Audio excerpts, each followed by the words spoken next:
বিজ্ঞান অনুসন্ধানী মানুষজন, আসসালামু আলাইকুম সবাইকে। এই যে আমার তৈরি করা যে বাবলসটা, এটা এক্স্যাক্টলি স্ফেয়ার বা গোলকাকার শেপ ধারণ করেছে কেন, কিংবা পানির ফোঁটা গোলাকার হয় কেন, কিংবা আপনারা সবাই জলজ বিভিন্ন পোকা কিংবা মশার পানিতে হাঁটা দেখবেন, তাহলে এই পোকাগুলো পানির উপরের পৃষ্ঠে ভাসতে পারে কেন, এটার পেছনেই কাজ করে মূলত তরলের একটা চমৎকার ফেনোমেনা, যেটাকে আমরা বলি তরলের পৃষ্ঠটান বা সারফেস টেনশন। এবং এই জিনিসটি আমাদের একাদশ এবং দ্বাদশ শ্রেণীর পদার্থবিজ্ঞান বইয়ে পদার্থের গাঠনিক ধর্ম চ্যাপ্টারে চমৎকার করে আলোচনা করা রয়েছে। তো চলেন জেনে নেওয়া যাক তরলের পৃষ্ঠটান ধর্ম এই জিনিসটা মূলত কি। তো তরলের পৃষ্ঠটান মূলত তরলের এমন একটা ধর্ম, এমন একটা প্রপার্টি, যেটার জন্য তরলের উপরের পৃষ্ঠটা টান টান স্থিতিস্থাপক বা ইলাস্টিক পর্দার মতো বিহেভ করে। এবং এই পৃষ্ঠটান মূলত তরলের উপরের সারফেস এরিয়াকে বা পৃষ্ঠতলের ক্ষেত্রফলকে মিনিমাইজ করতে চায় বা কমিয়ে ফেলতে চায়। অর্থাৎ পৃষ্ঠটান সবসময় চায় যাতে করে তরলের যে ওপরের সারফেস এরিয়াটা আছে বা পৃষ্ঠতলের ক্ষেত্রফল আছে, এটা যেন সর্বনিম্ন হয়। এবার চলেন চমৎকার একটা এক্সপেরিমেন্টের মাধ্যমে আমরা জিনিসটাকে একটু ফিল করি, অ্যানালাইসিস করি। তো এর জন্য আমাদের দরকার পড়বে এরকম একটা সেটআপ। আমরা ঠিক এরকম একটা সেটআপ নিয়ে নিব, যে সেটআপের মধ্যে আমরা সাবান পানির একটা ফিল্ম তৈরি করে ফেলছি। এই ফিল্মের মাঝখানে নড়াচড়া করতে পারে এমন একটা দণ্ড যুক্ত করে দিছি, এবার বা তার যুক্ত করে দিছি। এবার আমি যদি এই ফিল্মের একটা প্রান্তকে এভাবে গুঁতা মেরে ফুটিয়ে দিই, এভাবে এটাকে ফাটাই দিলে দেখা যাবে যে এই যে সাবান পানির যে পাশের পর্দাটা আছে, পৃষ্ঠটানজনিত ধর্মের জন্য এটা তার সারফেস এরিয়াকে মিনিমাইজ করতে যাবে। ফলে সারফেস এরিয়াকে মিনিমাইজ কখন করা যাবে? যখন এই দণ্ডটা এ পাশে সরে আসবে। ফলে যখনই আমি এটাকে এভাবে ফুটো করে দিব, সাথে সাথে দেখবেন আপনারা পৃষ্ঠটানজনিত বলের জন্য এই দণ্ডটা সারফেস এরিয়াকে মিনিমাইজ করার জন্য এই দণ্ডটা এই পাশে দৌড় দিয়ে চলে গেছে। চলেন একটু এক্সপেরিমেন্ট করে দেখা যাক। দেখেন আমি যখন এটা ফুটাই দিলাম, এটা এই দিক দিয়ে দৌড় দিয়ে চলে আসছে। আমি যদি এটাকে পুনরায় আবারও সাবান পানিতে চুবায়ে একটু উঠাই এবং দেখেন এই যে এখানে মূলত সাবান পানির লেয়ার তৈরি হয়েছে। আমি যদি আবারও এটাকে একটু ফুটা করে দিই, এখানে দেখবেন দণ্ডটা এই দিকে দৌড় দিবে, কারণ তখন এই দিকে সারফেসটা তরলের পৃষ্ঠটানজনিত ধর্মের জন্য মিনিমাইজ হইতে চাবে। দেখেন আর দিকে দৌড় দিয়ে চলে গেছে। এবার যদি আমরা সেম এক্সপেরিমেন্টটা একটু অন্যভাবে বোঝার চেষ্টা করি, তাহলে আমরা এটাকে একটু সাবান পানিতে চুবাই নিব।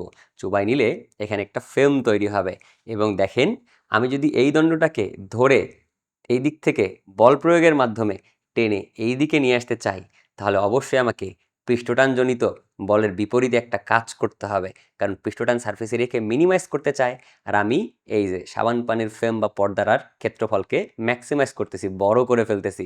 ফলে আমি যখন বড় করব, পৃষ্ঠটানজনিত বলের বিপরীতে আমাকে একটা কাজ করতে হবে। এবং যখনই আমি এটাকে ছেড়ে দিব, ছেড়ে দেওয়ার সাথে সাথেই দেখেন এখানে একটা সাবান পানির পর্দা তৈরি হয়ে গেছে।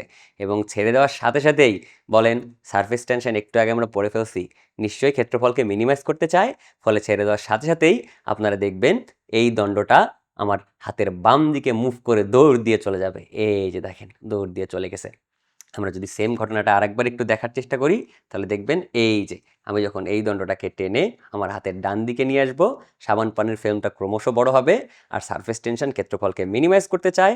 ফলে এটাকে ছেড়ে দেওয়ার সাথে সাথেই পৃষ্ঠটানজনিত বল এটাকে আমার হাতের বাম দিকে টেনে নিয়ে চলে যাবে। এই দণ্ডটাকে ছেড়ে দেওয়ার সাথে সাথেই খুব দ্রুত গতিতে এটা এই দিকে চলে গেছে। ঠিক সেম ফেনোমেনার কারণে পানির ফোঁটা কিংবা আমাদের ফলানো বুদবুদ এক্স্যাক্টলি গোলাকার শেপ হয়ে থাকে।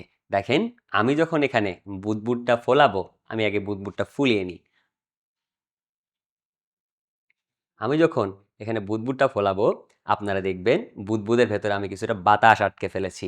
ফলে এই বাতাসের তো একটা নির্দিষ্ট আয়তন আছে, তাহলে ভেতরের বাতাসটা বাইরের দিকে একটা চাপ দেয় এবং বুদবুদের যে উপরের বাইরের পর্দাটা আছে, সেটা সারফেস এরিয়াটাকে পৃষ্ঠটানজনিত ধর্মের জন্য মিনিমাইজ করে ফেলতে চায়।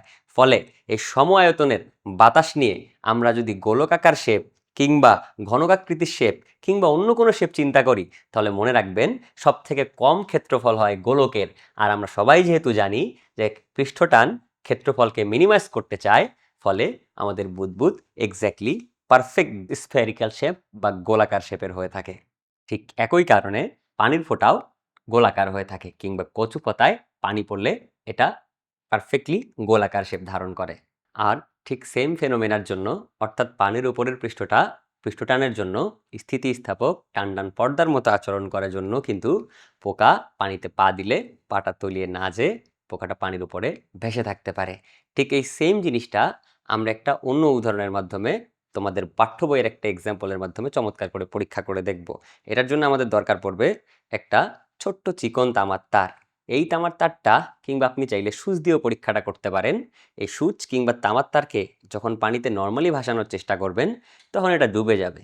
কিন্তু আপনি যদি অতি সন্তর্পণে এইখানে একটা টিস্যু পেপার নিয়ে তারপর সেই টিস্যু পেপারের উপরে এই তামার তারটাকে রেখে দেন, তাহলে দেখবেন কিছুক্ষণের মধ্যেই এই টিস্যু পেপারটা পানিতে ভিজে আস্তে করে তলায় ডুবে যাবে এবং পানির উপরের পৃষ্ঠটা যেহেতু টানটান স্থিতিস্থাপক পর্দার মতো বিহেভ করে, সেটা আমাদের এই যে সূচের কিংবা তামার ছোট্ট তারটুকুর যে ওজন, সে ওজনকে ব্যালেন্স করে ধরে রাখবে। ফলে সেটা পানির উপরে ভাসতে থাকবে, ঠিক যেমন পোকাগুলো পানির উপরে হাঁটতে পারে কিংবা ভাসতে পারে। কিছুক্ষণের মধ্যেই আপনারা দেখবেন টিস্যুটা ডুবে যাবে এবং পৃষ্ঠটানজনিত ধর্মের জন্য আমাদের এই সুচটা পানির উপরে ভাসতে থাকবে, অর্থাৎ পৃষ্ঠটানজনিত বল এটাকে সাপোর্ট দিয়ে ধরে রাখবে, এই জন্য সেটা ডুবে যাবে না। আপনারা দেখতে পাচ্ছেন এই যে সুচটা পানির উপরে ভাসতেছে, ঠিক যেমন পোকাগুলা পানির উপরে ভাসতে থাকে এবং এটা মূলত পৃষ্ঠটানের জন্যই সম্ভব হয়েছে। এবার আমরা সবাই একটু জেনে রাখবো যে প্রত্যেকটা তরলের ক্ষেত্রে পৃষ্ঠটানের মান কিন্তু নির্দিষ্ট। অর্থাৎ পানির ক্ষেত্রে এই পৃষ্ঠটানের মান হলো 72 × 10⁻³ নিউটন পার মিটার। তবে আমরা যদি পানিতে সামান্য পরিমাণে ডিটারজেন্ট মিক্স করি তাহলে কিন্তু পানির পৃষ্ঠটানের মান কমে যায়। ফলে আমি যদি এই পানির মধ্যে এই সুচ ভাসা অবস্থায় কিছুটা ডিটারজেন্ট যুক্ত করি, ফলে পানির পৃষ্ঠটানের মান কমে যাবে। ফলে পানির স্থিতিস্থাপক পর্দার যে টানটান অবস্থাটা সেটাও একটু কমে যাবে। ফলে এটা আর এই বস্তুটার যে ওজন, সে ওজনকে সাপোর্ট দিয়ে ধরে রাখতে পারবে না, ফলে এটা ডুবে যাবে। দেখেন আমি যদি এখানে হালকা করে একটু ডিটারজেন্ট অ্যাড করি তাহলে দেখবেন সাথে সাথেই এটার পৃষ্ঠটানের মান কমে যাবে এবং এই সুচটা কিছু সময়ের মধ্যেই পানিতে ডুবে যাবে। এই যে আপনারা দেখতে পেলেন সুচটা পানিতে ডুবে গেছে, কারণ পৃষ্ঠটানের মান কমে গেছে। এবারে সর্বশেষ পৃষ্ঠটানজনিত একটা চমৎকার এক্সপেরিমেন্ট দেখিয়ে আমরা আমাদের আলাপ আলোচনা এখানেই শেষ করব এবং এই ব্যাখ্যাটা, এই এক্সপেরিমেন্টের যে ব্যাখ্যা, সেটা আমি আপনাদের কাছ থেকে চাই আপনারা কমেন্ট সেকশনে জানাবেন এটা মূলত কী জন্য হচ্ছে। তো এটার জন্য মূলত আমাদেরকে নিয়ে নিতে হবে একটি স্ট্রেইনার এবং একটা কাচের কাপ। তো শুরুতেই আমি একটু আপনাদেরকে দেখাতে চাই যে এই যে স্ট্রেইনারটা আছে, এটা কিন্তু এখানে যদি পানি ঢেলে দিই তাহলে এখানে কিন্তু পানি পড়ে যাচ্ছে, অর্থাৎ আমরা বুঝতেই পারতেছি যে এটার মধ্যে দিয়ে পানি পাস করতে পারি। তো এখন আমরা যে ঘটনাটা ঘটাবো সেটা হলো যে আমরা আগে এই কাপটাতে পানি ভর্তি করব। এবার আমরা যখন কাপটাতে পানি ভর্তি করব, ভর্তি করার পরে এবার আমি যদি এই পানি ভর্তি কাপটার উপরে স্ট্রেইনারটা দিয়ে তারপর এই কাপটাকে পর্যায়ক্রমে একটুখানি ঘুরিয়ে দিই, তাহলে আপনারা দেখবেন ঘুরিয়ে দেওয়ার সাথে সাথেই এখানে আমি যদি ছেড়ে দেই তাহলে যে স্ট্রেইনার দিয়ে পানি পাস করতেছিল সেই স্ট্রেইনার দিয়ে কিন্তু আর পানি পাস করতে পারবে না। এবং আপনারা দেখতে পাচ্ছেন এই যে এটার মধ্যে কিন্তু পানি ভর্তি আছে, এটার মধ্যে পানি ভর্তি আছে। তারপরেও কিন্তু আমি এই গ্লাসটাকে এখান থেকে এখানে নড়াচ্ছি, দেখেন আপনারা দেখতে পাচ্ছেন নড়তেছে কিন্তু পানি কিন্তু পড়ে যাচ্ছে না। দেখেন এটা কিন্তু আমি নাড়াচ্ছি কিন্তু পানি পড়ে যাচ্ছে না। তাহলে এটা কিসের জন্য হচ্ছে, এই ব্যাখ্যাটা আপনারা কমেন্ট বক্সে দিয়ে যাবেন।